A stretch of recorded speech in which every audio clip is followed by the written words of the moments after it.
Bine ne-am regăsit, dragi prieteni. Subiectele principale ale analizei noastre de astăzi sunt: Joe Biden, după atacul masiv rusesc, spune: am instruit Pentagonul să mărească ajutorul militar pentru Ucraina. Cum să vânezi în viață o dronă a forțelor armate ale Ucrainei?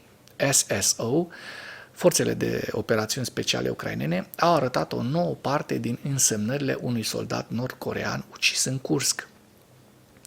Președintele american Joe Biden a reacționat la atacul masiv al Rusiei asupra Ucrainei de Crăciun și a asigurat că a ordonat Pentagonului să mărească furnizarea de arme către Ucraina. Potrivit acestuia, în ultimele luni, SUA au furnizat Ucrainei sute de rachete antiaeriene și chiar mai multe rachete sunt pe drum. În declarația lui Biden, publicată de către Casa Albă, acesta spune: la primele ore ale Crăciunului, Rusia a lansat valuri de rachete și drone împotriva orașelor ucrainene și a infrastructurii energetice critice. De fapt, ăsta este un tipar a unui atac de tip terorist, a unui stat de tip terorist, cum este Rusia. Scopul acestui atac revoltător a fost să întrerupă accesul poporului ucrainean la căldură și electricitate în timpul iernii și să pună în pericol securitatea sistemului energetic. Biden a subliniat că poporul ucrainean merită să trăiască în pace și securitate. El a adăugat că Statele Unite și comunitatea internațională ar trebui să continue să sprijine Ucraina până când aceasta va dobândi victoria asupra agresiunii rusești. În ultimele luni, Statele Unite au furnizat Ucrainei sute de rachete de apărare aeriană, iar altele sunt pe drum. Am instruit Departamentul Apărării să continue să crească livrările de arme către Ucraina, iar Statele Unite vor continua să lucreze neobosit pentru a consolida poziția Ucrainei în apărarea împotriva forțelor ruse, spune Joe Biden. Ziua 1037 a războiului din Ucraina.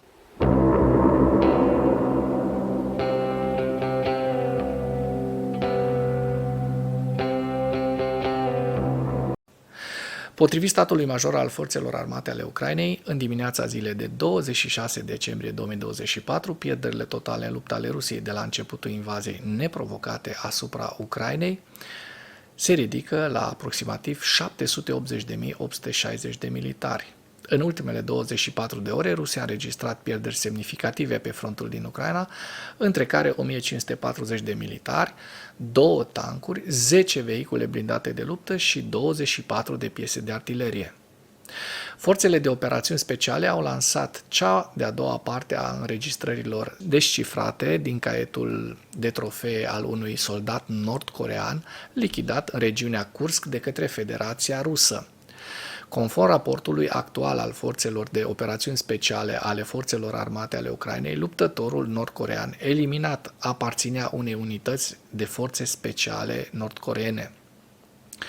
În notițele făcute publice astăzi potrivit SSO, Serviciului de Securitate Ucrainean, soldatul Hyong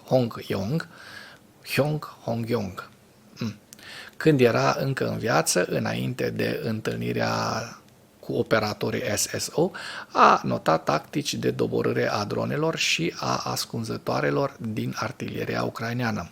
În prezent nu se știe dacă acestea sunt tactici autentice nord-coreene sau dacă au fost predate astfel de către ruși, notează luptătorii SSO ucraineni. Dar această tactică folosește ca momeală omul, o momeală vie. Nota din caiet este însoțită de ilustrații autentice ale unui soldat al Coreei de Nord. Dacă până în acest moment ai găsit informații utile în material, contribuie cu un like și cu o distribuire a acestui videoclip pentru a ajunge la cât mai multă lume. Traducerea SSO Yato. Cum să elimini o dronă? Când detectați o dronă, trebuie să creați un trio, 3 persoane, ca să muriți în grup. În timp ce cel care atrage drona păstrează o distanță de 7 metri, iar cei care trag 10-12 metri. Dacă momeala stă nemișcată, drona își va opri mișcarea. În acest moment, cel care trage elimină drona. Ușor de zis, dar greu de făcut. Cum să evitați zona de foc de artilerie? În cazul căderii în zona de tragere, după ce ați desemnat următorul punct de întâlnire, grup, trebuie să vă separați în grupuri mici și să părăsiți zona de tragere. Un alt mod, deoarece artileria nu trage în același punct, vă puteți ascunde în punctul loviturii anterioare și apoi puteți ieși din zona de tragere. Interesant! Citiți aici prima parte a înregistrărilor descifrate din caietul de trofee al soldatului nord-corean ucis. Nasol să servești un astfel de regim totalitar care nu pune preț deloc pe viața ta, nu? În ceea ce urmează vă prezint un slide cu evoluția de ieri a celor mai importante fronturi din Ucraina și cu principalele știri din presa ucraineană. Hărțile sunt creația Institutului pentru Studiul Războiului.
Mulțumesc pentru vizionare. Dacă vrei să susții acest canal, abonează-te la Animatura.